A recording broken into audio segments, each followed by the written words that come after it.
الحمد ونستغفره ونؤمن به ونتوكل عليه ونعوذ بالله من شرور أنفسنا ومن سيئات أعمالنا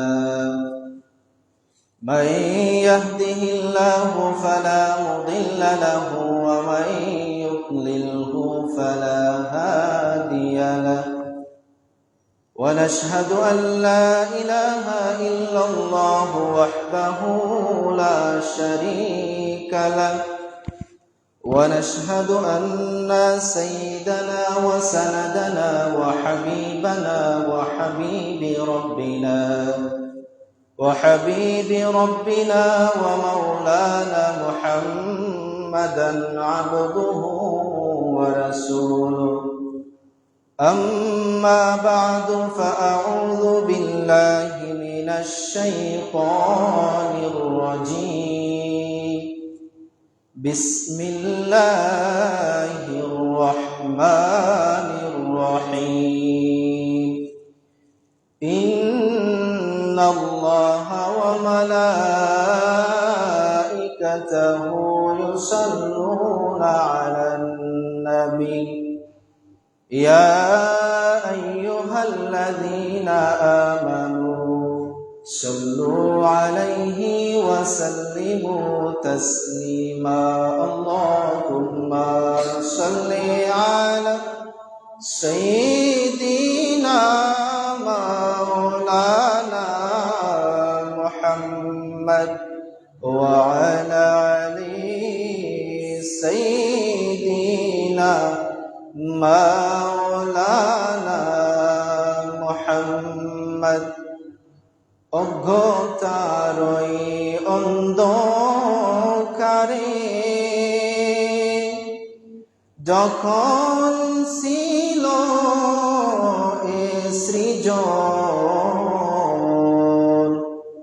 আসলেন তখন লইয়ে কোরআন নূরের নবী মুস্তাফা আল্লাহুম্মা সাল্লি আলা সাইয়্যিদিনা মাওলানা মুহাম্মদ ওয়া আলা আলি সাইয়্যিদিনা মাওলানা মুহাম্মদ لا إله إلا الله محمد رسول الله صلى الله عليه وسلم সম্মানিত হাজিরিন, আল্লাহ পাক রব্বুল আলামিনের শাহানশাহী দরবারে লক্ষ লক্ষ কোটি কোটি শুকরিয়া ও সুজুদ যেই মহান রব্বুল আলামিন আপনাদেরকে আমাকে অত্যন্ত দয়া করে মায়া করে মেহেরবানি করে ওনার ঘর মসজিদের মধ্যে আসার মতো বসার মতো তৌফিক দান করেছেন। আল্লাহ পাক রব্বুল আলামিন এই মুহূর্তে আপনার মতো আমার মতো দুই হাত, দুই পা, দুই চোখ, দুই কান বিশিষ্ট অসংখ্য অগণিত মানুষকে বাড়ির মধ্যে, হাসপাতালে, রাস্তার মধ্যে, কাজে কামের মধ্যে ব্যস্ত রেখেছেন। নিজেকে যদি একবার প্রশ্ন করেন, আল্লাহ পাক রব্বুল আলামিন আমাকে বাড়ির মধ্যে রাখলেন না, হাসপাতালের বেডের মধ্যে রাখলেন না, অবান্তর কোনো কথাবার্তার মধ্যে রাখলেন না, অবান্তর ভাবে বাড়ির মধ্যে বসিয়ে রাখলেন না, বাজারের চায়ের দোকানের আড্ডাখানার মধ্যে বসিয়ে রাখলেন না, আল্লাহ পাক রব্বুল আলামিন কেন আমাকে মসজিদের মধ্যে বসিয়ে রাখলেন?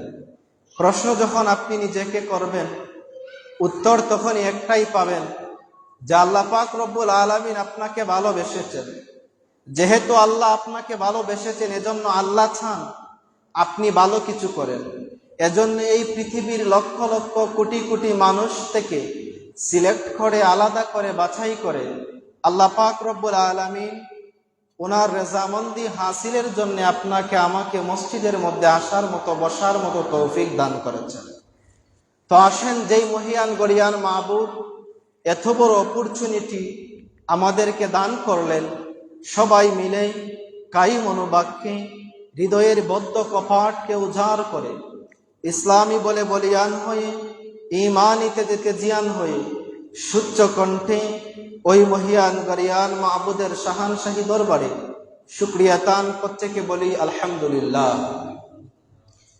শুকর আদায় করছি নবিয়ুনা হাবিবুনা কুদওয়াতুনা সানাদুনা মুরশিদুনা ওয়া মাওলানা মুহাম্মদ সাল্লাল্লাহু আলাইহি ওয়াসাল্লামের উম্মত হিসাবে আমরা এই দুনিয়ার জমিনে আগমন করতে পেরেছি। সম্মানিত হাজিরিন, প্রত্যেক জুমায় আমরা চেষ্টা করি যে কোনো একটা বিষয় নিয়ে কথা বলার জন্যে, কারণ কিছু মানুষ এখন শিক্ষা করার বয়স রয়েছে, যারা স্কুল কলেজ ইউনিভার্সিটিতে গিয়ে একাডেমিক্যাল নলেজ শিক্ষা করতে পারবেন, জ্ঞান অর্জন করতে পারবেন। আবার কিছু মানুষের সেই বয়স নেই, যারা স্কুল কলেজ ইউনিভার্সিটিতে ভর্তি হয়ে একাডেমিক্যাল যেই নলেজ এগুলো অ্যাচিভ করবেন, অর্জন করবেন। তো যেহেতু আপনার ওই সময়গুলা নেই বা আপনার সময় ফুরিয়ে গিয়েছে, আপনি কি করবেন? ওই সমস্ত মানুষের জন্যই আলোচনা। ওই সমস্ত বান্দারা সেখানে বসবেন এবং দ্বীনি ইলমের কিছু আলোচনা শুনবেন, এবং আমার দৃষ্টিতে বক্তা যারা প্রত্যেকটা বক্তব্যের মধ্যে যে কোনো একটা বিষয়কে সিলেক্ট করবেন, ওই বিষয়ের উপরে অটল কথা বলবেন, যাতে ভিন্ন কোনো বিষয় না আসে। আর শ্রোতা যারা বসবেন, এই নিয়তে বসবেন যাতে এখান থেকে আমি কিছু অর্জন করতে পারি। বক্তব্যের মধ্যে এসে যদি ফালাফালি লাফালাফি গজল গেয়ে সময় কাটিয়ে দেন আর শ্রোতারা যদি বাহবা দেন, তাহলে ওই বক্তব্য বক্তা যিনি উনারও কোনো কাজে আসলো না, শ্রোতা যিনি উনারও কোনো কাজে আসলো না, বৃথা চলে গেল। তো আল্লাহ পাক রব্বুল আলামিনের অশেষ কৃপায় আজকে আমরা বক্তব্যের বিষয়ে সিলেক্ট করেছি যে আল্লাহর হাবিব সাল্লাল্লাহু আলাইহি ওয়াসাল্লামের নবুয়তের মুজিজা। এই পৃথিবীর মধ্যে আল্লাহ যত মানুষকে নবী হিসাবে পাঠিয়েছেন, প্রত্যেককে এক্সট্রা অর্ডিনারি কিছু জিনিস দান করেছেন, যেগুলা পৃথিবীর মধ্যে কাউকে দান করেন নাই। আর ওইগুলাকে বলা হয় মুজিজা, যা নবীদের কাছ থেকে ঘটে। আর নবী ছাড়া অন্য মানুষের কাছ থেকে যা ঘটে সেটাকে বলা হয় কারামত। প্রথমত আপনাকে বুঝতে হবে মুজিজা জিনিসটা কি। মুজিজা মানে হচ্ছে মিরাকেল, যেটা অলৌকিকত্ব। আপনার দরার বাহিরে, চোয়ার বাহিরে যা পঞ্চ ইন্দ্রিয় দিয়ে আপনি অনুভব করতে পারবেন না। পঞ্চ ইন্দ্রিয় বলতে আপনার চোখ, যা দিয়ে আপনি দেখবেন, এটা দেখা যায় না। অনেক মুজিজা আছে। আপনার ত্বক, যেটা দিয়ে আপনি শীত গরম ঠান্ডা অনুভব করেন, আপনি এটা দিয়ে অনুভব করতে পারবেন না। এরপর আপনার জিহ্বা, যেটা দিয়ে আপনি টক জাল মিষ্টি অনুভব করেন, আপনি অনুভব করতে পারবেন না, এমনও মুজিজা রয়েছে। তো এই যে পঞ্চ ইন্দ্রিয়র বাহিরে, অর্থাৎ যখন একজন মানুষের সম্মুখে মুজিজা বা মিরাকেল এইটা যখন গঠানো হয়, অটোমেটিক্যালি মানুষগুলা তার সামনে অক্ষম হয়ে যায় যে এটা কি হলো। তো এই ধারাবাহিকতা আল্লাহ পাক রব্বুল আলামিন নবীগণকে মুজিজা দান করেছেন এবং আমাদের নবীকেও কিছু মুজিজা দান করেছেন। এই মুজিজা বা এই খাসাইসুন নবী বিশাল কিতাব রয়েছে। বুখারী শরীফ, মুসলিম শরীফের অধ্যায়ের পর অধ্যায়ের মধ্যে হাদিস রয়েছে আল্লাহর হাবিবের মুজিজা নিয়ে। কিন্তু দুঃখের বিষয় হলেও সত্য, আমরা ওইগুলা না টেনে বিভিন্ন কিচ্ছা কাহিনী ঘটনা আমরা এগুলা শুনাই। যারা শুনেন উনারাও বাহবা দেন, আর যারা বলেন উনারাও বাহবা পান, কারণ এগুলা জাস্টিফাই করার মতো মানুষ আমরা নাই। তো দেখেন, উনার আল্লাহর হাবিবের খাসাইস নিয়ে কিতাব লিখেছেন আল্লামা ইমাম জালালউদ্দিন সুয়ুতি।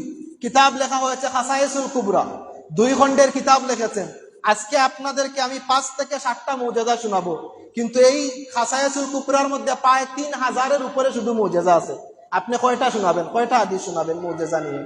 তাহলে আসেন, সর্বপ্রথম আমরা যদি আল্লাহর হাবিব সাল্লাল্লাহু আলাইহি সাল্লামের মুজিজা দেখি, সর্বপ্রথম যেই মুজিজা সেটা হচ্ছে আল কুরআন। এই পৃথিবীর মধ্যে আল্লাহ পাক রব্বুল আলামিন যত গ্রন্থ দিয়েছেন, আল্লাহ সবাইকে কিতাব দিয়েছেন, কালাম কাউকে দেন নাই। কালাম মানে হচ্ছে আল্লাহর কথা। আল্লাহ আসমানি কিতাব দিয়েছেন, কোথায়ও বলেন নাই আমি কালাম দিয়েছি। তবে আল্লাহ যখন আমাদের নবীকে কিতাব দিয়েছেন আল কুরআন, আল্লাহ বলেছেন আল কুরআনু কালামুল্লাহ। আপনি যেই কুরআনকে দেখেন কালো কালো অক্ষরে লেখা, এই কুরআনটা হচ্ছে আল্লাহর কথা বা আল্লাহর বাণী। এজন্য আল্লাহর নবী বলেছেন, এই দুনিয়ার জমিনের মধ্যে কোনো মানুষ যদি চায় সে আল্লাহর সাথে কথা বলতে, তাহলে সে যেন কুরআন শরীফ পড়া আরম্ভ করে দেয়। বান্দা যখন কুরআন শরীফের অক্ষরগুলা পড়তে শুরু করে, আল্লাহর হাবিব বলেছেন বান্দা এবং আল্লাহ উভয়ের পক্ষে কনভারসেশন, কথাবার্তা আরম্ভ হয়ে যায়। আর নবী বলেছেন বান্দা যখন চায় সে আল্লাহর সাথে দেখা করবে, সে যেন যায় নামাজ বিছিয়ে নামাজের মধ্যে দাঁড়িয়ে যায়। বান্দা যখনই নামাজের মধ্যে দাঁড়িয়ে যায়, আল্লাহ এবং বান্দার মধ্যে মেরাজ তথা দেখা হয়ে যায়। তাহলে এই কুরআন হচ্ছে আল্লাহর নবীর সবথেকে বড় মুজিজা। আল্লাহ নিজে চ্যালেঞ্জ করে বলেছেন, জালিকাল কিতাবু লা রাইবা ফি, কুরআনের বিসমিল্লাহর বা থেকে শুরু করে সূরা নাসের সিন পর্যন্ত কোনো ভুল নেই, কোনো সন্দেহ নেই। ওই তৎকালীন সময়ের আরবের যাদের নেটিভ ল্যাঙ্গুয়েজ ছিল আপনার আরবিক, এরা চ্যালেঞ্জ করেছিল আল্লাহর হাবিব এইগুলা কবিতা পড়েন। আল্লাহর নবী বলেছিলেন, আমি যদি এগুলা কবিতা পড়ি তাহলে অনুরূপ কুরআন তোমরা একটা লিখে ফেলো, 10টি সূরার মতো একটি সূরা বানিয়ে ফেলো। তারা অক্ষম হয়েছিল। সর্বশেষে আরবের বিখ্যাত সেই কবি লাবিদ বিন রাবিয়া 6 মাস পর্যন্ত সে দরজা বন্ধ করে গবেষণা শুরু করলো, সূরাতুল কাউসারের মতো একটা সূরা সে তৈরি করবে। 6 মাস শেষে লাবিদ বিন রবিয়া ঘর থেকে বাহির হয়ে বলল, লাইসা হাজা কালামুল বাশারা, আমি কোরআনের মেকিং সেন্টেন্সের কাছে আমার মস্তক অবনত করে দিলাম, আমি স্বীকার করলাম এটা কোনো মানব রচিত গ্রন্থ নয়, লাইসা হাজা কালামুল বাশারা, বরং এটা আল্লাহ পাক রব্বুল আলামিনের কাছ থেকে আনা একটি গ্রন্থ। সুবহানাল্লাহ। তাহলে মুজিজা যদি আপনি দেখেন, প্রথমত মুজিজা হচ্ছে আল্লাহর নবীর কোরআন শরীফ। আসেন কোরআন নিয়ে আমরা কথা বলবো না, 8টা মুজিজা নিয়ে আজকে কথা বলবো। 8টা বললেই সময় শেষ হয়ে যাবে। আসেন 2 নম্বর মুজিজা। এই যত নবী মুজিজা দেখিয়েছেন, সমস্ত নবীগণ মুজিজা দেখিয়েছেন দুনিয়ার জমিনে। আকাশের মধ্যে কোনো মানুষ মুজিজা দেখান নাই, ইল্লা একজন দেখিয়েছেন, উনি হচ্ছেন মুহাম্মদ সাল্লাল্লাহু আলাইহি ওয়াসাল্লাম। কিভাবে? এই ঘটনাটা বুখারী শরীফের মধ্যে রয়েছে। তাফসির ইবনে কাসিরের লেখক আল বিদায়া ওয়ান নিহায়া, ইতিহাসের কিতাব, সেখানের 2য় খণ্ডের মধ্যে উনি এই ঘটনা এনেছেন।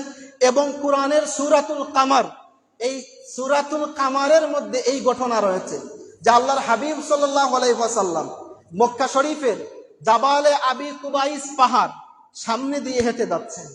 এই সময় আরবের কিছু মুশরিক, আবু জেহেল সহ আরবের কিছু মানুষেরা আল্লাহর হাবিবকে বলল, মুহাম্মদ সাল্লাল্লাহু আলাইহি ওয়াসাল্লাম, তুমি তো এতক্ষণ পর্যন্ত আমাদেরকে মুজিজা দেখিয়েছো যা হচ্ছে দুনিয়ার জমিনে, আকাশে তো কোনো মুজিজা দেখাইতে পারো নাই। আমরা চাচ্ছি তুমি আকাশের মধ্যে কোনো কিছু একটা দেখাও। আল্লাহর হাবিব বলছেন, আমি যদি আকাশের মধ্যে মুজিজা দেখাই আপনারা কি তা বিশ্বাস করবেন?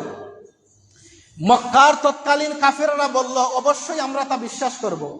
আল্লাহর হাবিব সাল্লাল্লাহু আলাইহি ওয়াসাল্লাম বললেন, তাহলে আপনারা বলেন আমি আকাশের মধ্যে কি মুজিজা দেখাবো? আপনারা যেটা বলবেন আমি ওইটা দেখাবো। আবু জেহেল বলে উঠল, মুহাম্মদ সাল্লাল্লাহু আলাইহি ওয়াসাল্লাম, তুমি যদি আকাশের চাঁদকে দ্বিখণ্ডিত করতে পারো, অর্থাৎ আকাশের চাঁদকে যদি তুমি 2 ভাগে বিভক্ত করতে পারো, তাহলে আমরা ইসলাম ধর্ম কবুল করে নিব। ইতিহাস সাক্ষী দেয়, আল বিদায়া ওয়ান নিহায়ার 2য় খণ্ডে কোরআনের সূরাতুল কামার, আল্লাহর হাবিব সাল্লাল্লাহু আলাইহি ওয়াসাল্লাম মক্কার জাবালে আবি কুবাইস পাহাড়ের মধ্যে দাঁড়িয়ে আকাশের দিকে আঙ্গুল তুলতে দেরি হয়েছে।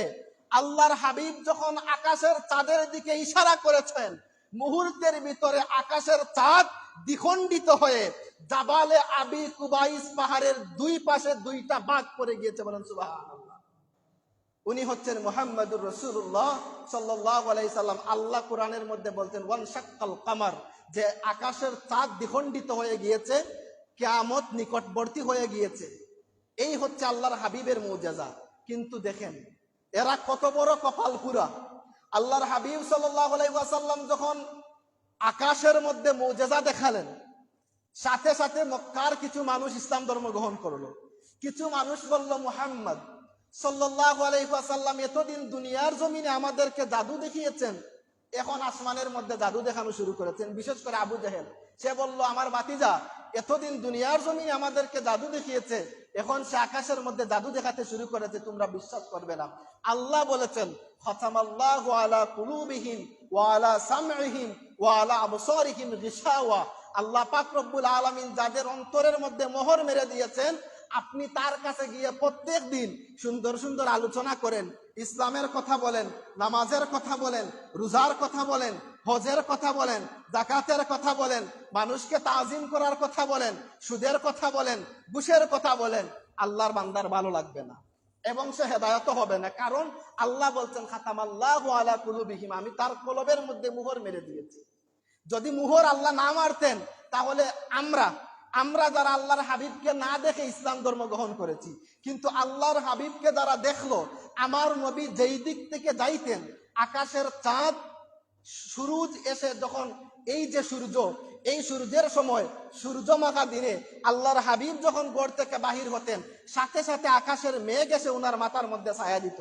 আল্লাহর হাবিব তৎকালীন সময়ের মক্কার মরুভূমির সেই পাথরের দিকে যখন হাঁটতেন, পাথরগুলা অটোমেটিক্যালি নরম হয়ে যাইত। আল্লাহর হাবিব রাস্তা দিয়ে যখন হাঁটতেন, গাছ লতা পাতা বলতো আসসালাতু ওয়াসসালামু আলাইকা ইয়া রাসূলুল্লাহ, আসসালাতু ওয়াসসালামু আলাইকা ইয়া হাবিবাল্লাহ। আল্লাহর হাবিব সাল্লাল্লাহু আলাইহি ওয়াসাল্লাম যখন হাত তুলতেন, আল্লাহ পাক রব্বুল আলামিন ডুবন্ত সূর্যকে আবার উদিত করে দিতেন।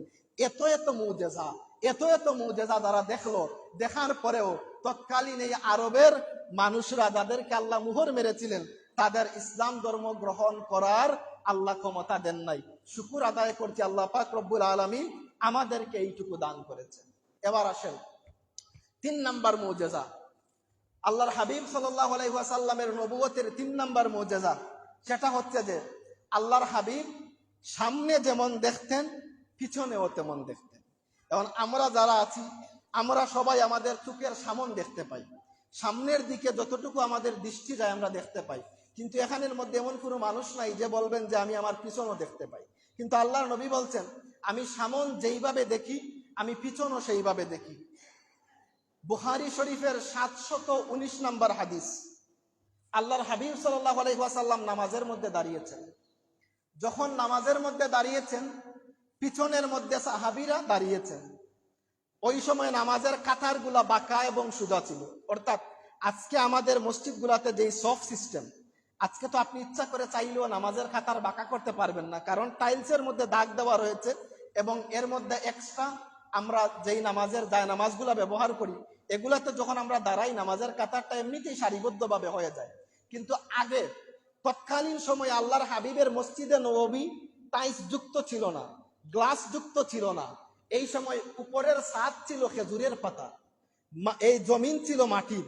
আল্লাহর নবী বলেছেন, যখন আকাশের মধ্যে বৃষ্টি হইতো, বৃষ্টিটা তখন ছাদ ভেদ করে মসজিদে নববীর মধ্যে পড়তো। আর আল্লাহর নবী ওই কাদার মধ্যে যখন আল্লাহর নবী সেজদা দিতেন, ওনার কপালের মধ্যে মাটি লেগে যাইত। তাহলে দেখেন ওই তৎকালীন সময়ের অবস্থা।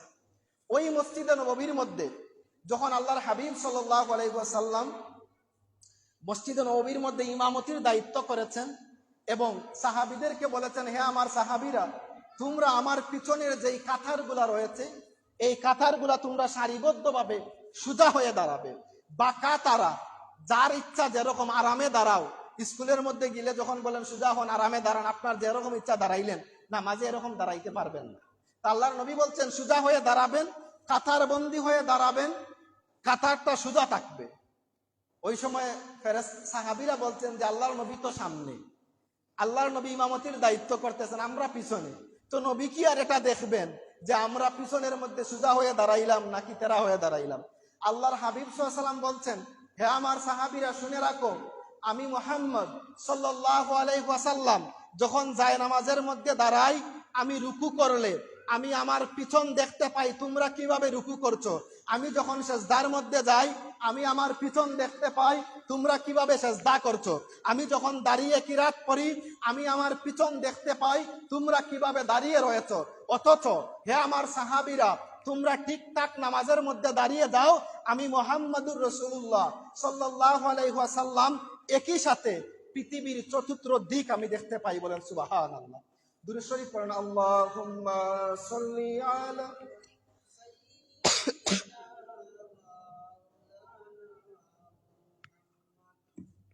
ওয়া আলা আলি সাইয়্যিদিনা।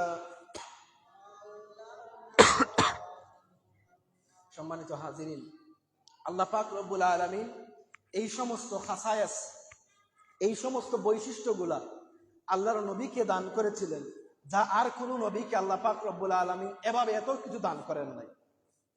আপনাদেরকে 3টা মুজিজা শুনাইলাম। এইভাবে আল্লাহর হাবিব সাল্লাল্লাহু আলাইহি ওয়াসাল্লামের মুজিজা নিয়ে আলেম উলামাগণ কিতাব লিখেছেন এবং কিতাবের মধ্যে প্রত্যেকটা কিতাব যদি আপনি খুলেন সেখানের মধ্যে আল্লাহর হাবিব সাল্লাল্লাহু আলাইহি ওয়াসাল্লামের মুজিজার ধারাবাহিকতা পাবেন। এবার দেখেন, প্রথমত আমরা শুনলাম যে আল্লাহর হাবিব সাল্লাল্লাহু আলাইহি ওয়াসাল্লামের মুজিজা হচ্ছে সবথেকে বড় হচ্ছে আল কুরআন। 2 নম্বর হচ্ছে আল্লাহ পাক রব্বুল আলামিন আমাদের নবীকে এমন ক্ষমতা দিয়েছিলেন, উনি মক্কার সেই জাবালে আবি কুবাইস পাহাড়ের মধ্যে দাঁড়িয়ে আকাশের দিকে ইশারা করেছিলেন, আকাশের চন্দ্র দ্বিখণ্ডিত হয়েছিল। 3 নম্বর আমরা শুনেছি আল্লাহর হাবিব একসাথে পৃথিবীর 4টা দিক দেখতে পাইতেন। আল্লাহর নবী সামন যেমনি ভাবে দেখতেন, পিছনও তেমনি ভাবে দেখতেন। এবার আসেন 4 নাম্বার, আল্লাহর হাবিবের হাত থেকে ঝর্ণা ছুটেছিল। হাদিসটা হলো ইমাম বুখারী ওনার বুখারী শরীফের মধ্যে এনেছেন 4152 নম্বর হাদিস। হাদিসের বর্ণনাকারী সাহাবী হচ্ছেন জাবির রাদিয়াল্লাহু তাআলা আনহু। বুখারী শরীফের 4152 নম্বর হাদিস বর্ণনা করেছেন জাবির রাদিয়াল্লাহু তাআলা আনহু। উনি বলছেন, হুদায়বিয়ার সন্ধির সময়, অর্থাৎ আল্লাহর নবী যখন মক্কা থেকে মদিনায় হিজরত করে গিয়েছিলেন, আবার মদিনা থেকে মক্কায় আসছিলেন উমরা করার জন্য, সাথে ছিল কুরবানির জন্য পশু। আল্লাহর হাবিব সাল্লাল্লাহু আলাইহি ওয়াসাল্লাম 1500 সাহাবীকে নিয়ে হুদায়বিয়া নামক স্থানের মধ্যে এসেছিলেন। কাফেরেরা ভাবলো আল্লাহর নবী যদি এখন মক্কার মধ্যে আগমন করেন, উনি আমাদের সাথে যুদ্ধ করবেন, কারণ কিছুদিন আগে আল্লাহর নবীকে আমরা মক্কা থেকে বাহির করে দিয়েছি। তারা বলল, আমরা মুহাম্মদ সাল্লাল্লাহু আলাইহি ওয়াসাল্লামকে মক্কা শরীফে ঢুকতে দিব না। আল্লাহর নবী বললেন, মক্কার কাফিরেরা শুনে রাখো, আমি মুহাম্মদ সাল্লাল্লাহু আলাইহি ওয়াসাল্লাম যুদ্ধের জন্য আসি নাই। যুদ্ধের জন্য যদি আসতাম, আমার সাথে তরবারি থাকতো, গুরা থাকতো, তীর থাকতো, কিন্তু আমার সাথে 1500 সাহাবী, আমরা কাবা শরীফের মধ্যে যাইব, উমরা আদায় করে আবার আমরা চলে যাব। তারা বলছে, না, আপনাকে মক্কা শরীফে ঢুকতে দেওয়া হবে না। তাহলে এখন কি করা যায় যে আপনি চুক্তি করেন। তখন আল্লাহর হাবিবের সাথে তারা চুক্তি করলো। এই চুক্তির মধ্যে প্রত্যেকটা চুক্তি ছিল ইসলামের বিপক্ষে। আল্লাহর নবীর সাথে যখন চুক্তি করা হয়, উমর ইবনে খাত্তাব বলেন, ইয়া রাসূলুল্লাহ, ইয়া হাবিবাল্লাহ, এই চুক্তি মানি না। আল্লাহর নবী বলেন, উমর থামো, কারণ উমর ছিলেন রাগী মানুষ। যখন দেখেন যে মুসলমানদের বিরুদ্ধে সমস্ত কিছু, কাফিরদের পক্ষে, আল্লাহর নবী বলছেন, সমস্যা নাই, যা হওয়ার হোক, আজকে আমরা এখানের মধ্যে এসেছি, আমরা উমরা করে আবার ব্যাক করব। এই হুদায়বিয়ার সন্ধির সময়ে হুদায়বিয়া নামক স্থানে আল্লাহর হাবিব সাল্লাল্লাহু আলাইহি ওয়াসাল্লাম 1500 সাহাবী নিয়ে অবস্থান করেছিলেন। একটা সময় আল্লাহর হাবিবের কাছে পানির একটা পাত্র আনা হলো। এই পানির পাত্রের মধ্যে আল্লাহর হাবিব ওযু করলেন। ওযু করার পরে একজন সাহাবী বলছেন, ইয়া রাসূলুল্লাহ, ইয়া হাবিবাল্লাহ, এই পাত্রের মধ্যে আপনি ওযু করতেছেন, এই পানি ছাড়া আমাদের কাছে আর কোনো পানি নাই। ইয়া রাসূলুল্লাহ, ইয়া হাবিবাল্লাহ, চিন্তা হচ্ছে 1500 সাহাবী মক্কা শরীফের মধ্যে যদি যাইতে না পারি, আমরা পানি পাইব না। আবার মদিনা শরীফ যাইতে অনেক দিন, 2 থেকে 3 দিন লেগে যাবে। ইয়া রাসূলুল্লাহ, ইয়া হাবিবাল্লাহ, আমরা এখন কি করব? আমরা নিজেও পিপাসার্ত, আমাদের উট গুড়া যেগুলা লোকে রয়েছে সেটাও পিপাসার্ত। ইয়া রাসূলুল্লাহ, নামাজে রক্ত হয়েছে, আমরা ওযু করব কিভাবে? আমরা নামাজ পড়ব কিভাবে? ইয়া রাসূলুল্লাহ, ইয়া হাবিবাল্লাহ, আমরা এখন কি করব? আমাদের তো পানি নাই, আমরা পানির সংকটের মধ্যে পড়ে গিয়েছি। এই 1 লোটা পানি ছাড়া আর কোনো পানি নাই। আল্লাহর হাবিব সাল্লাল্লাহু আলাইহি ওয়াসাল্লাম ওযু করলেন।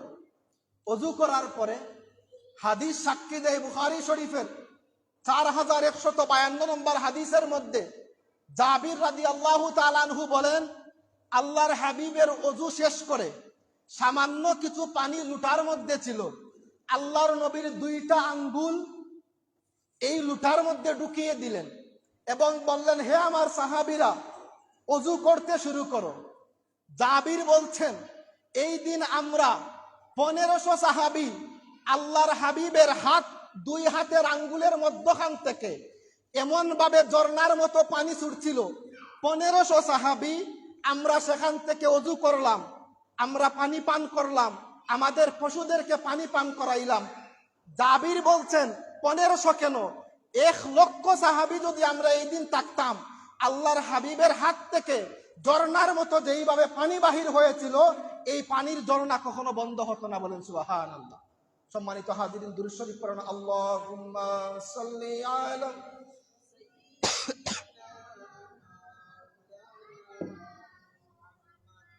وعلى علي سيدنا মাওলানা মুহাম্মদ। এই ছিল আল্লাহর হাবিবের আরেকটি মুজিজা, যেটা আল্লাহর হাবিব সাল্লাল্লাহু আলাইহি ওয়াসাল্লামের হাত থেকে ঝর্ণার মতো পানি ছুটছিল, যেখানের মধ্যে 1500 সাহাবী ছিলেন। 1500 সাহাবী সেখান থেকে পানি পান করলেন, এবং শুধু পানি পান করেন নাই, সেখানে তারা তাদের পশুদেরকে পানি পান করালেন, এবং তারা ওযু করলেন এবং নামাজ পড়লেন। এই ছিল আল্লাহর হাবিবের খাসাইস, যেটা আল্লাহর নবীর এক্সট্রা বর্ণনা, যা আল্লাহ পাক রব্বুল আলামিন অন্য মানুষের মধ্যে দেন নাই। এবার আসেন, এরপরে যেই কথাটা বলবো সেটা হচ্ছে যে আল্লাহর হাবিব যদি খাবারের পাত্রের মধ্যে হাত রাখতেন, কোন অল্প পরিমাণ খাবারের মধ্যে যদি আল্লাহর হাবিব হাত রাখতেন, সেই খাবারগুলা অনেক বেড়ে যাইতো, এই খাবারগুলা কখনো শেষ হইত না। এই প্রেক্ষিতে বুখারী শরীফের 2040 নম্বর, যেটা মোবাইলের অ্যাপসের মধ্যে যদি কেউ হাদিস ব্যবহার করেন, এই নাম্বারিং মিলবে না, কারণ মোবাইলের অ্যাপসের মধ্যে প্রায় 7000-এর মতো হাদিস দেওয়া। মাদ্রাসার মধ্যে যেই মুসলিম শরীফের মেইন কিতাব পড়ানো হয়, ওই কিতাবের নাম্বারিং এর মধ্যে হচ্ছে 2040 নম্বর হাদিস। সেখানের মধ্যে আল্লাহর হাবিব সাল্লাল্লাহু আলাইহি ওয়াসাল্লামের একটা খাসাইস, একটা মুজিজা বর্ণনা করেছেন ইমাম মুসলিম রাহিমাহুল্লাহ। সেই হাদিসের সারমর্মটা হচ্ছে যে আল্লাহর হাবিব যদি কোনো সামান্য খাবারের মধ্যে হাত রাখতেন, এই খাবারগুলা বিশাল হয়ে যাইত। উনি বলছেন, আবু তালহা রাদিয়াল্লাহু তাআলা আনহু, উনার বিবি, উনার স্ত্রী ছিলেন, যার নাম ছিল উম্মে সুলাইম। আবু তালহা একবার উনার স্ত্রীকে বলছেন, হে আমার স্ত্রী, একটু আগে আল্লাহর হাবিবের কথাবার্তা আমি শুনছিলাম। আল্লাহর হাবিব সাল্লাল্লাহু আলাইহি ওয়াসাল্লাম যখন কথা বললেন, আমার কাছে মনে হলো যে আল্লাহর হাবিব সাল্লাল্লাহু আলাইহি ওয়াসাল্লাম ক্ষুধার্ত, উনার পেটের মধ্যে খাবার নাই। কারণ আপনার মতো আমার মতো রাজকীয়ভাবে আল্লাহর নবী জীবনযাপন করেন নাই। আয়েশা সিদ্দিকা বলেছেন, এমনও হয়েছে 3 দিন পর্যন্ত আমাদের চুলার মধ্যে আগুন জ্বলে না। আল্লাহর নবী বলেছেন যে এমনও দিন গিয়েছে আমি খাবারের জন্যে পেটের ক্ষুধায় পেটের মধ্যে পাথর বাঁধতাম, পাথর বেঁধে আমি শুয়ে পড়তাম, এমনকি পেটের মধ্যে গামছা বেঁধে আমি শুয়ে পড়তাম। অথচ উনি হচ্ছেন রাহমাতাল লিল আলামিন। যদি একবার উনি হাত তুলতেন, পৃথিবীর মধ্যে খাবারের কোনো অভাব হতো না। আল্লাহর নবী জায়নামাজের মধ্যে দাঁড়িয়েছেন, হঠাৎ করে সামনের দিকে হাত দিলেন, আবার পিছনে টান দিয়ে হাত নিয়ে আসলেন। সাহাবীরা বলছেন, ইয়া রাসূলুল্লাহ, ইয়া হাবিবাল্লাহ, এতদিন পর্যন্ত আপনার পিছনে নামাজ পড়ি, কখনো তো আপনি সামনে হাত দেন না, আবার পিছনে হাত আনেন না। ইয়া রাসূলুল্লাহ, ইয়া হাবিবাল্লাহ, আজকে এমন কি ঘটেছিল, নামাজের মধ্যে আপনি একবার সামনে হাত দিলেন, আবার পিছনের মধ্যে নিয়ে আসলেন? আল্লাহর নবী বলছেন, হে আমার সাহাবীরা, শুনে রাখো, ইন্নী আলাল জান্নাতুকা ওয়া নারুকা ফি মাকামি হাযা। আমি নবীকে তোমরা দুনিয়ার কোনো সাধারণ মানুষ ভেবো না। আমি নবী যখন জায়নামাজের মধ্যে দাঁড়িয়ে যাই, ইন্নী আলাল জান্নাতুকা ওয়া নারুকা ফি মাকামি হাযা, আমি নবী আমার জায়নামাজের মধ্যে দাঁড়িয়ে আল্লাহর জান্নাত এবং জাহান্নাম দেখতে পাই। বলেন সুবহানাল্লাহ। আল্লাহর নবী বলছেন, আমি যখন জায়নামাজের মধ্যে দাঁড়াইলাম, আমি দেখতে পাইলাম জান্নাতের মধ্যে এত বড় বড় আঙ্গুর ফল। আল্লাহর হাবিব সাল্লাল্লাহু আলাইহি ওয়াসাল্লাম বলছেন, এইগুলা দেখে আমি আর লোভ সামলাইতে পারলাম না, আমি ওই আঙ্গুর ফল ধরার জন্য আমার সামনের দিকে হাত বাহির করলাম। জিব্রাহিল বলছেন, ইয়া রাসূলুল্লাহ, ইয়া হাবিবাল্লাহ, আপনি হাত দিয়েন না। আল্লাহর নবী বলছেন, আমি যদি ওই আঙ্গুর ফল টান দিতাম, আর ওই আঙ্গুর ফল যদি দুনিয়ার জমিনের মধ্যে চলে আসতো, তাহলে পৃথিবীর সমস্ত মানুষ যদি কিয়ামত পর্যন্ত এই আঙ্গুর ফল খাইতো, তাহলে এই আঙ্গুর ফল কখনো শেষ হইতো না। বলেন সুবহানাল্লাহ। এই হচ্ছেন মুহাম্মদ সাল্লাল্লাহু আলাইহি ওয়াসাল্লাম। উনি বলছেন যে আমার পেটের ক্ষুধায় আমি 3 দিন পর্যন্ত আমার ঘরের মধ্যে চুলায় আগুন জ্বলে না। ওই মুহাম্মদ সাল্লাল্লাহু আলাইহি ওয়াসাল্লাম বলছেন, পেটের ক্ষুধায় আমি পাথর বেঁধে রেখে দেই। উনি বলছেন, আমি যে আরাম করব, একটা ভালো বিছানা ছিল না, খেজুরের পাতার বিছানার মধ্যে আল্লাহর হাবিব সাল্লাল্লাহু আলাইহি ওয়াসাল্লাম সারাটা জীবন ঘুমিয়ে কাটিয়েছেন। সাহাবী বলছেন, ইয়া রাসূলুল্লাহ, ইয়া হাবিবাল্লাহ, আপনি ঘুম থেকে উঠেছেন, আপনার পিঠের মধ্যে দাগ পড়ে গিয়েছে। ইয়া রাসূলুল্লাহ, ইয়া হাবিবাল্লাহ, আপনি যদি বলেন আমি আপনাকে একটা চাটাইয়ের ব্যবস্থা করে দিতে পারি। ইয়া রাসূলুল্লাহ, ইয়া হাবিবাল্লাহ, আপনি আমাকে অনুমতি দেন। উনি বলছেন, হে আমার সাহাবী, শুনে রাখো, আমি যদি একবার আল্লাহর কাছে হাত উঠাই তাহলে জান্নাত থেকে বিছানা আসতে দেরি হবে না। আমি তো মুহাম্মদ সাল্লাল্লাহু আলাইহি ওয়াসাল্লাম। আজ আমি যদি ফুলের বিছানার মধ্যে বসে বসে আমার জীবনকে কাটিয়ে দেই, কাল যখন আমার উম্মতেরা দুনিয়ার জমিনে আসবে, তাদের গরিবী হালত যখন চলে আসবে, তারা যখন আল্লাহর ইবাদতি করবে না, কিয়ামতের ময়দানে যখন তাদেরকে জিজ্ঞাসা করা হবে তোমরা ইবাদতি কোনে করো নাই, তারা তখন বলবে যে আমরা গরিব ছিলাম, এজন্য আমরা সময় পাই না ইবাদত করার জন্য। আল্লাহর নবী বলছেন, তখন তারা আর্গুমেন্ট পেশ করবে যে আল্লাহর হাবিব ধনী ছিলেন, এজন্য উনি ইবাদত করেছেন, আমরা তো গরিব ছিলাম, এজন্য ইবাদত করতে পারি নাই। কাল কিয়ামতের ময়দানে কোনো উম্মত যাতে আমার বিরুদ্ধে অভিযোগ করতে না পারে আমি ফুলের বিছানায় জীবন কাটিয়ে গিয়েছি, এজন্যে দু জাহানের বাদশা, দু জাহানের সর্দার মুহাম্মদ সাল্লাল্লাহু আলাইহি ওয়াসাল্লাম সারাটা জীবন খেজুরের পাতার বিছানার মধ্যে ওনার জীবন কাটিয়ে দিয়েছে। যেই হাদিস বলছিলাম মুসলিম শরীফের 2040 নম্বর হাদিস, আবু তালহা উনার স্ত্রীকে বলছেন, হে আমার স্ত্রী, আল্লাহর হাবিবের কথা শুনে আমার মনে হলো উনি মনে হয় ক্ষুধার্ত, উনার কথার কন্ডিশন ভালো না, আমাদের ঘরের মধ্যে কি কোনো খাবার রয়েছে? যদি খাবার থাকে তাহলে আমি আল্লাহর হাবিব সাল্লাল্লাহু আলাইহি ওয়াসাল্লামকে খাবারগুলা দিতাম, আল্লাহর হাবিব যাতে ওই খাবারগুলা খেয়ে যান। উনার বিবি উম্মে সুলাইম বলছেন, হে আবু তালহা, আমার ঘরের মধ্যে জবের সামান্য 2 থেকে 3 টুকরা রুটি আছে, আর কোনো কিছু নাই। উনি বলছেন, তাহলে যা আছে তা দিয়ে দাও, আমি আল্লাহর হাবিব সাল্লাল্লাহু আলাইহি ওয়াসাল্লামের কাছে সেগুলা দিয়ে আসি। উম্মে সুলাইম এইগুলাকে বাঁধলেন কাপড় দিয়ে, রুটিগুলাকে কাপড় দিয়ে বাঁধে আরেকটা কাপড়ের উপরে একদম খাবারের মতো বক্সিং করে আনাস রাদিয়াল্লাহু তাআলা আনহুর কাছে দিলেন এবং দিয়ে বললেন, আনাস, এই খাবারগুলা তুমি আল্লাহর নবীর কাছে দিয়ে দিবে। কারণ আল্লাহর নবীর সামনে অনেক সময় সাহাবীরা বসা থাকতেন, শত শত সাহাবীরা বসা। উম্মে সুলাইম বলছেন, সাহাবীদের সামনে যদি খাবার দেওয়া হয়, আল্লাহর নবী ওই খাবারগুলা সাহাবীদেরকে দিয়ে দিবেন, উনি নিজে আর খাইবেন না। আনাস বিন মালিককে বলছেন, কাপড় দিয়ে লুকিয়ে, কাপড় দিয়ে ঘুরে তুমি আল্লাহর হাবিবের কাছে ওই খাবারগুলা দিয়ে দিবে, আল্লাহর হাবিব যাতে একা ওই খাবারগুলা খাইতে পারে। আনাস বিন মালিক রাদিয়াল্লাহু তাআলা আনহু এই সময় খাবার নিয়ে আল্লাহর নবীর দরবারের মধ্যে গেলেন। আল্লাহর হাবিব সাল্লাল্লাহু আলাইহি ওয়াসাল্লাম মসজিদে নববীর মধ্যে বসা ছিলেন সাহাবীদেরকে নিয়ে। ওই সময় উনি আনাস রাদিয়াল্লাহু তাআলা আনহু যখন খাবার নিয়ে আল্লাহর হাবিবের কাছে গেলেন, আনাস রাদিয়াল্লাহু তাআলা আনহুকে আল্লাহর নবী আগে বাড়িয়ে জিজ্ঞাসা করলেন, আনাস, আবু তালহা কি তোমাকে আমার কাছে পাঠিয়েছেন? আনাস রাদিয়াল্লাহু তাআলা আনহু বলছেন, আমি মনে হয় আসমান থেকে পড়লাম, কারণ আবু তালহা আর আমি ছাড়া এই কথা আর কেউ জানে না। আনাস বিন মালিক বলছেন, ইয়া রাসূলুল্লাহ, আবু তালহা আমাকে পাঠিয়েছেন। কেন পাঠিয়েছেন? খাবারের জন্য। ইয়া রাসূলুল্লাহ, ইয়া হাবিবাল্লাহ, খাবার নিয়ে পাঠিয়েছেন। আল্লাহ রাসূল সাল্লাল্লাহু আলাইহি ওয়াসাল্লাম উপস্থিত 80 জন সাহাবী আল্লাহর নবীর সামনে, জবের মাত্র 2 থেকে 3 টুকরা শুকনো আটার রুটি। আল্লাহর হাবিব বলছেন সমস্ত সাহাবীদেরকে, হে আমার সাহাবীরা, চলো, আবু তালহা রাদিয়াল্লাহু তাআলা আনহুর বাড়িতে আজকে আমাদের দাওয়াত। আনাস বিন মালিক আনাস বলছেন যে আমার মনে হলো আসমান আমার মাথার মধ্যে ভেঙে পড়লো, কারণ ঘর থেকে আমি যখন বাহির হয়েছি 2 টুকরা রুটি ছাড়া আমার ঘরের মধ্যে আর কিছু নাই।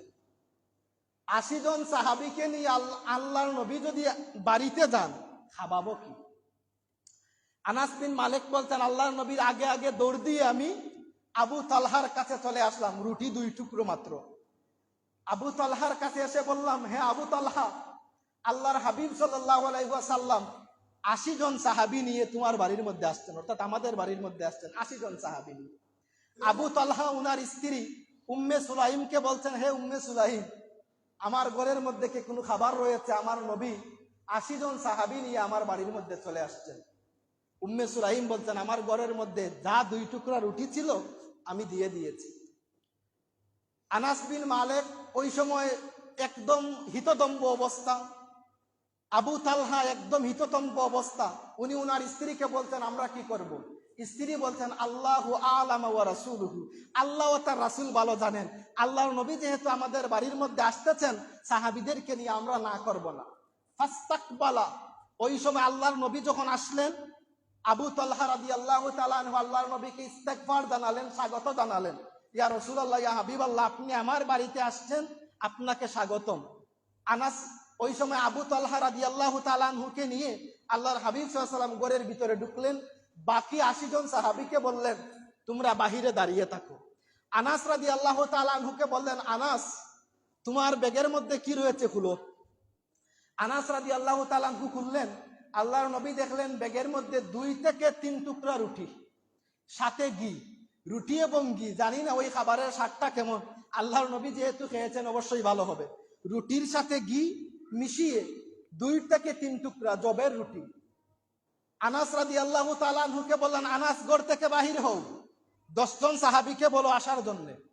10 জন সাহাবী ভিতরে আসলেন। আনাস রাদিয়াল্লাহু তাআলা আনহু এগুলা খুললেন, খাবার মাত্র 2 থেকে 3 টুকরা জবের রুটি, ঘি দিয়ে 10 জন সাহাবী পেট ভরে খাইলেন। আনাস রাদিয়াল্লাহু তাআলা আনহু বলছেন বিন্দু মাত্র খাবার কমে নাই। এরা চলে গেলেন পেট ভরে খেয়ে, আবার আরো 10 জন, আবার 10 জন, আবার 10 জন, আস্তে আস্তে 80 জন সাহাবী খাইলেন। 80 জন সাহাবী খাওয়ার পরে আল্লাহর নবী বলছেন আবু তালহা তুমিও খেয়ে নাও। আবু তালহা খেয়ে নিলেন, আনাস খেয়ে নিলেন, ওনার স্ত্রী উম্মে সুলাইম খেয়ে নিলেন, সর্বশেষ আল্লাহর নবী খেয়ে নিলেন। খাবার বিন্দু পাত্র কমে নাই। আল্লাহর নবী যখন খাইলেন, খাওয়ার পরে 2 টুকরা রুটি শেষ হইল, বলেন সুবহানাল্লাহ। এই ছিল মুহাম্মদুর রাসূলুল্লাহ সাল্লাল্লাহু আলাইহি ওয়াসাল্লামের মুজিজা। আল্লাহর নবী যদি কোনো কম পরিমাণ খাবারের মধ্যে হাত রাখতেন, তাহলে ওই খাবারগুলা বেশি হয়ে যাইত।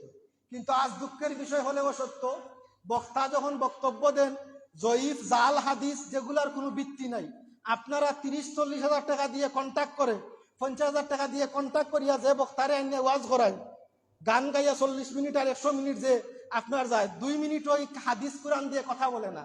বিনিময়ে আপনারা দেখবেন বক্তা প্রত্যেক দিন মাহফিল করে 3টা যদি সে মাহফিল করে, আল্লাহর বান্দা পড়ার টেবিলে বয় কখন আর ওয়াজ করে কখন? আপনি যদি ওয়াজ করতে হয় মিনিমাম লেখাপড়া করতে হবে, কারণ আপনার জাল জয়ীফ বা গান গাওয়া তো কোনো প্রশ্ন আসে না। আপনি বক্তব্য যখন দিবেন আশা করবেন মানুষ কিছু শিখতো, এক বিষয়ে বক্তব্য দিবেন, কতবিল আলু, কতবিল ডাউল, কতবিল খিচুড়ি দিলে বক্তব্য হবে না। যে কোনো এক বিষয়ে বক্তব্য দিবেন, মানুষ আপনার কাছ থেকে শিখবে, আপনি উপকৃত হবেন, মানুষও উপকৃত হবেন। কিন্তু আজকে আমরা আলিম যারা সম্মান দেই না, ভাইরাল বক্তারে আমরা প্রাধান্য দেই, 50 হাজার টাকা দিয়ে কন্ট্যাক্ট করে আনি, দেখা যায় 45 মিনিট থেকে 50 মিনিট গান গায়, কিন্তু তার এইগুলা চৌকে লাগে না। যেই হাদিসগুলা বলছি একটাও না, সারা বুখারী মুসলিমের হাদিস বলছি। এমন কি আল্লাহর হাবিবের খাসাইস, এই মুজেজা নিয়ে ইমাম জালালউদ্দিন সুয়ুতি কিতাব লিখেছেন খাসায়াসুল কুবরা 2 খণ্ডে, প্রায় 3000 মুজেজা। আজকে আপনাদেরকে এখন পর্যন্ত আমি 5টা মুজেজা শুনাইছি, 3000 মুজেজা মজুদ রয়েছে খাসায়াসুল কুবরায়। বলেন তো আমি কত ঘন্টা ওয়াজ করতে পারবো? কারণ আমি তো ফরাত বইতাম না। আমি যদি ফরাত না বই, আমি ফরাত না বইয়া গান গাইমু, মানুষও আমার তালে তালে নাচবো, 50,000 পাইমু। আমরার মেন্টালিটি এখন ওই রকম হয়ে গেছে যে আমরা সত্যিকারের আলিম যারা তারা সম্মান দেই না। মাদ্রাসার হুজুর যারা প্রিন্সিপাল অধ্যক্ষ, তারার ওয়াজও 3 জনও বয় না, কিন্তু তাদের সম্মুখে যারা কিতাব পড়ার যোগ্যতা নাই, যারা এবারতবিহীন, হরকতবিহীন, এবারতবিহীন পড়তে পারে না, তাদের ওয়াজের মধ্যে আমরা আইনা লক্ষ টাকা দেই। এটা কিয়ামতের আলামত। আল্লাহর নবী বলেছেন শেষ জামানার মধ্যে আলিমের সংখ্যা কমে যাবে, বক্তার সংখ্যা বেড়ে যাবে। প্রত্যেক আলিমই বক্তা, প্রত্যেক বক্তা আলিম নয়। কিন্তু আজকে দেখা যায় যে উস্তাদ মাদ্রাসার মধ্যে বুখারী শরীফ পড়ান, উনার ওয়াজের মধ্যে 3 জন মানুষ নাই, কিন্তু উস্তাদের সামনে বসে 3 লাইন বুখারী শরীফের এবারত শুদ্ধ করে দাঁড় পড়ার যোগ্যতা নাই, ওই মানুষ আজকে 1 লক্ষ টাকা নেই ওয়াজ করে এসে। আল্লাহর নবী বলেছেন অযোগ্যরা যোগ্য ব্যক্তির চেয়ারে বসবে, যতক্ষণ পর্যন্ত বসবে না ততক্ষণ পর্যন্ত কিয়ামত হবে না। ওপেনলি বলছি, আজকে মসজিদের কমিটি করা হয়, মসজিদের কমিটি করা হয়, মাদ্রাসার কমিটি করা হয়। মসজিদ মাদ্রাসার কমিটির মধ্যে কারা থাকবেন? মসজিদ মাদ্রাসার কমিটির মধ্যে সভাপতি, সেক্রেটারি থাকবেন আলিম মানুষ দ্বারা, যারা জাননেওয়ালা শিক্ষিত মানুষ, কিন্তু আজ 95% মসজিদের সভাপতি, মসজিদের মুতল্লি, মাদ্রাসার কুমুটি 1 নাম্বার সুদকুর, মদকুর, ঘুষকুর, গাঞ্জাকুর, জোয়াকুর যারা থাকে তাদেরকে আমরা বানাইয়া দেই। কারণ তার টাকা আছে, সমাজে তার পাওয়ার রয়েছে। এখন দেখেন ওই মানুষটা যার শিক্ষা নাই, ক্লাস 5 যে পাস করে নাই, সে কিভাবে একটা কামিল মাদ্রাসা চালাইবে, সে কিভাবে একটা মসজিদ চালাইবে, সে কিভাবে বুঝবে আপনার ইমাম সাহেবের সম্মান কতটুকু দিতে হবে আর মুয়াজ্জিন সাহেবকে সম্মান কতটুকু দিতে হবে। এজন্য আল্লাহর নবী বলেছেন, যতক্ষণ পর্যন্ত অযোগ্য মানুষেরা যোগ্য মানুষের চেয়ারের মধ্যে না বসবে ততক্ষণ পর্যন্ত কিয়ামত হবে না।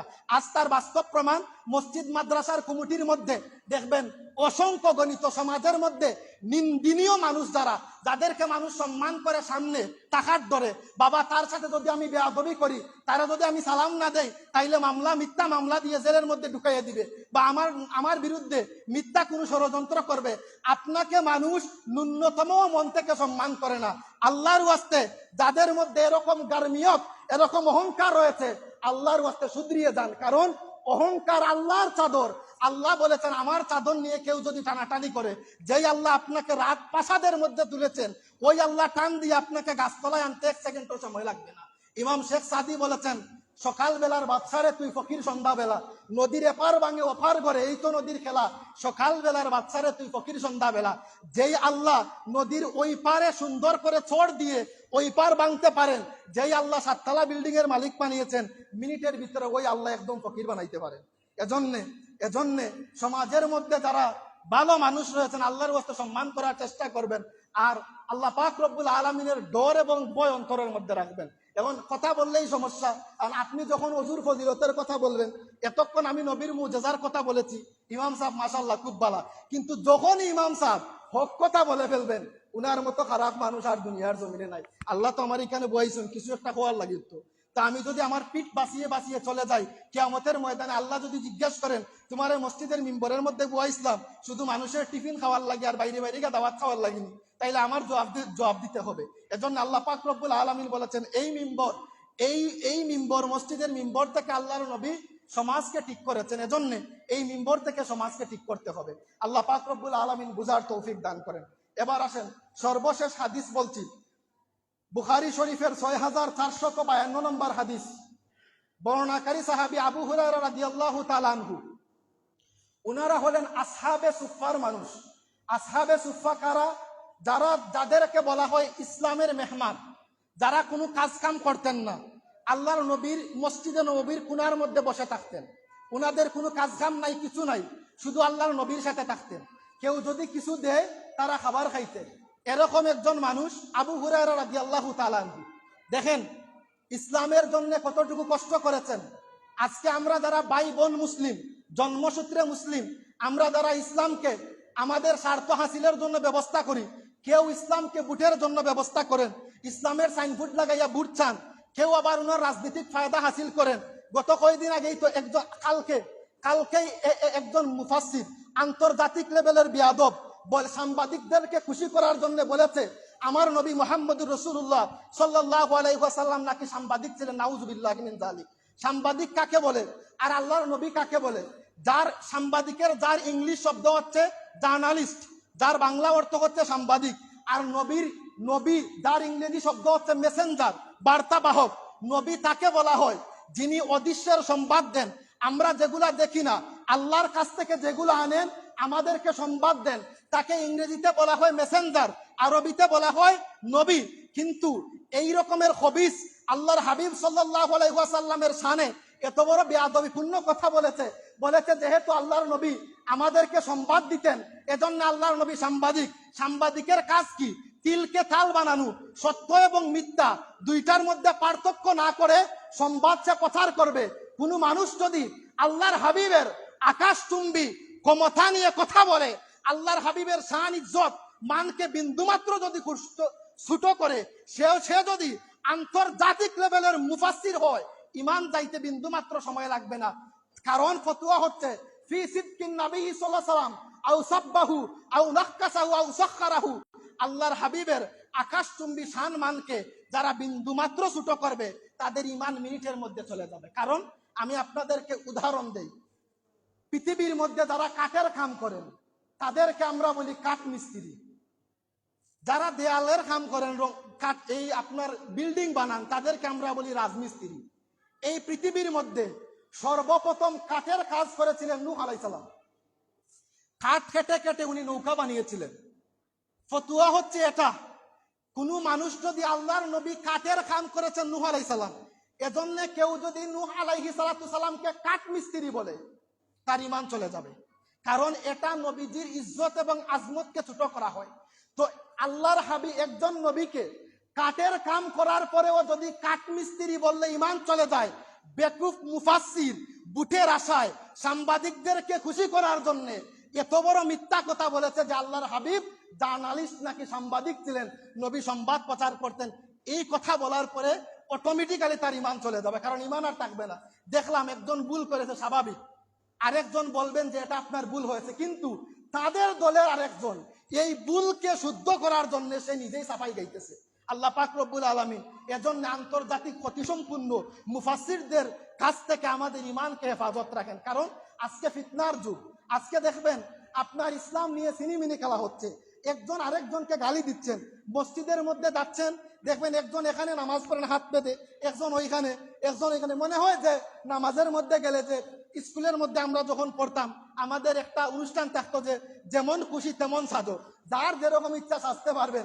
মনে হয় যেন মসজিদের মধ্যে গেলে যে আমার ইচ্ছা আমি এইভাবে খাড়া হব, আমার ইচ্ছা আমি ওইভাবে খাড়া হব। এইভাবে আজকে ইসলামকে ওই বিধর্মীদের কাছে প্রশ্ন করা হচ্ছে, যে প্রশ্নবোধ করা হচ্ছে যে ইসলাম মানে কি। কিন্তু দেখেন, ইসলাম একই বাক্যে, এটা হচ্ছে একটা ধর্ম, একটা দ্বীনি ব্যবস্থা, যাকে যে ফলো করবে সেই নাজাত পাবে। আর ইসলামকে আপনি যখন আপনার স্বার্থের জন্য ব্যবস্থা করবেন, আপনি ওই সময় ধ্বংস হয়ে যাবেন।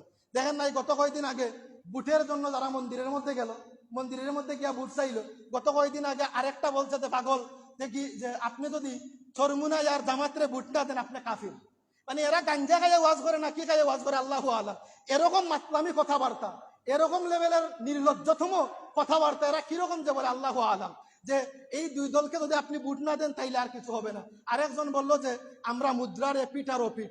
আরেকটা বেয়াদব বলছে যে আমাদের আজান আর হিন্দুদের উলুদনি নাকি সমান, নাউজুবিল্লাহ। মানে একজন মানুষ দেখেন 95% মুসলিম, আমাদের বাংলাদেশে প্রায় 92 থেকে 95% মুসলিম, 5% হচ্ছে হিন্দু বুদ্ধ খ্রিস্টান যা আছে। এখন আপনি যদি 95% মুসলমানের দেশে 5% বুটের আশায় মন্দিরের মধ্যে গিয়ে আপনি ইসলামকে বিক্রি করে বুট চান, আর আপনি বলেন আপনি ক্ষমতার মধ্যে গেলে ইসলাম কায়েম করে ফেলবেন, আমরা কি বুঝবো?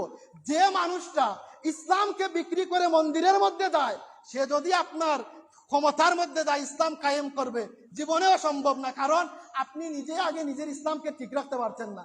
এই মানুষরাই বলতো, যারা আমরা আউলিয়া কেরামের মাজারের মধ্যে যাই জিয়ারত করার জন্য, তারা আমাদেরকে বলতো কবর পূজারী। এজন্য আল্লাহ পাক রব্বুল আলামিন তাদেরকে মূর্তির মাহফিলের মধ্যে গিয়ে তাদেরকে মূর্তি পূজারী বানিয়েছেন, কারণ আল্লাহর ওলিদের দরবারের মধ্যে যারা যাইবেন ওনারা জিয়ারত করেন, আর তাদের ফতুয়া অনুযায়ী মূর্তি পূজার মধ্যে তারা গিয়ে শরীক হবে, এরা হচ্ছে মূর্তি পূজারী। আল্লাহ পাক রব্বুল আলামিন এ ধরনের মুফাসসিরদের কাছ থেকে আল্লাহ আমাদেরকে হেফাজত রাখবেন। এজন্য আজকে আপনি অনলাইনের মধ্যে বক্তব্য শুনবেন, ভালো কথা, আপনি দেখে দেখে বক্তব্য শুনবেন। সব আলিম সাহেবের বক্তব্য শুনতে পারবেন না। একজনের বক্তব্য শুনেছি যে উনি বক্তব্য দিচ্ছেন যে বুখারী শরীফের মধ্যে এই হাদিস রয়েছে, কিন্তু আমি বুখারী শরীফ খুলে দেখি এই হাদিস নাই। তো আপনি তো বুঝতেছেন যে উনি কিতাবের নাম বলছেন, খ্রিস্টান নাম বলছেন, ভালো কথা, কিন্তু দেখবেন এটা গিয়ে সেখানের মধ্যে নাই। এরকম চক্র রয়েছে। এজন্য দেখেন না, মসজিদের মধ্যে আসলে আমাদের দলাদলি শুরু হয়ে যায়। আজ থেকে 10 বছর আগে আপনারা যখন মসজিদের মধ্যে আসতেন, তখন একই তালে সবাই নামাজ পড়তেন, একই রকম ভাবে সবাই নামাজ পড়তেন। তারাবি 8 রাকাত পইরা কেউ আপনার বাক্ত না মসজিদ থাকিয়া। এখন নামাজের মধ্যে আপনি দাঁড়াইবেন, নামাজের মধ্যে দাঁড়ানোর পরে আপনি আজকে কাবলাল জুম্মা 4 রাকাত, বাদাল জুম্মা 4 রাকাত, এগুলো হচ্ছে সুন্নতে মুআক্কাদা। দেখা যায় যে ইমাম সাহেব সালাম ফিরানির বাদে, ইমাম সাহেব সালাম ফিরানির পরে মনে হয় যে মসজিদ উনার উপরে ভাঙ্গা পড়বো, এরকম অবস্থা। এমন দৌড় যাতে সাত ভাঙ্গা পড়বো। কারণ কি? যে আমার আর মসজিদের মধ্যে ভালো লাগে না, খারাপ বাড়ায়। দেখবেন যারা 5 মিনিট আগে যারা, অথবা খুতবার সময় যারা মসজিদের মধ্যে আসে, তারাই আবার দৌড় দিয়ে মসজিদ থেকে সব আগে যায়। আর তাকেই দেখবেন যে ইমাম সাহেব যদি এক মসজিদের মধ্যে না থাকেন, বাড়িয়া গিয়ে ইমাম সাহেবের সমালোচনা করবো, এই ইমাম সাহেব থাকলা না। তা আপনি যে মসজিদের মধ্যে আইন না, ফজরের নামাজের মধ্যে আপনি যে আইন না, আপনার যে ফজর নাই, জোহর নাই, আসর নাই, মাগরিব নাই, এই হিসাবকে দিত। আল্লাহ কি আপনাকে পাঠিয়েছেন যে ফজরের নামাজ পড়ে যখন হাঁটার মধ্যে বাহির হই, বোঝা যায় মনে হয় রাইট 12টা চলে। এমন একটা নিস্তব্ধ আল্লাহ কি বলছেন যে উম্মতের প্রতি আমার হচ্ছে হক দুইটা। একটা, লা তুশরিকু বিহি শাইআ, আমি আল্লাহর সাথে শিরিক করবেন না। আর 2 নম্বর, আপনি আমার দেওয়া হুকুম 5 ওয়াক্ত নামাজ পড়েন। আল্লাহর হক, আপনি আল্লাহর হক নিজে আদায় করছেন না, কিন্তু 5 ওয়াক্ত মসজিদের মধ্যে যে ইমাম সাহেব, মুয়াজ্জিন সাহেব আল্লাহর হকগুলা নিয়মিত আদায় করছেন, আপনি তাদের বিরুদ্ধে সমালোচনা করছেন। আপনি আমাকে ইমাম মানলেন, আমার পিছে নামাজ পড়লেন, আমাকে নেতা মানলেন, বাড়িয়া গিয়ে আমার সমালোচনা করলেন। তো আপনি কি করলেন? যে এটা দ্বিমুখী নীতি, মুনাফিক। আপনি নামাজের মধ্যে বললেন ইমাম সাহেব আমার নেতা, বাহির হয়ে গিয়ে বললেন আমরা ইমাম সাহেবকে টাকা দিয়ে রাখছি, ইমাম সাহেব আমাদের কিসের নেতা? তো মুনাফিক। আপনার আমলের মধ্যে আমলে কাসির চলে আসলো। আল্লাহ পাক রব্বুল আলামিন হেফাজত করুন। মানুষের গীবত, পরনিন্দা, এগুলা থেকে আমাদেরকে রক্ষা করার তৌফিক দান করেন। সবাই বলুন আমিন। ওয়া আখির দাওয়ানা আনিল হামদুলিল্লাহি।